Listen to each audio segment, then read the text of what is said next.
The Sadducees tried to trap Jesus by asking him a question about marriage and the resurrection. The question is, hey, what about a woman who has had 7 husbands?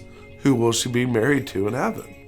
Now that's actually a pretty good question, and one that actually I hear people ask today. But the problem is they really were not wanting to learn from Jesus. You know, they were actually trying to trap him. In fact, the Sadducees, they didn't even believe in the resurrection, heaven, or life after death. So when they came to Jesus and asked him about the resurrection, it's a lie because they don't even believe in it. So if they do not believe in heaven, why not? Isn't that one of the fundamental teachings of the Bible?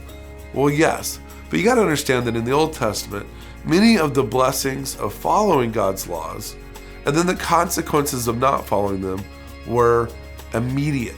See, the blessing or curse was usually not something put off later or in an afterlife. Instead, much of Old Testament Judaism, they were experienced here on earth starting now. So, for example, we saw kings who obeyed God and they experienced prosperity, while other kings disobeyed God and, well, they were conquered by their enemies. Or there was this story where some people rebelled against Moses and the ground actually opened up and they all fell in and they died. So here's the deal. The results were immediate on earth.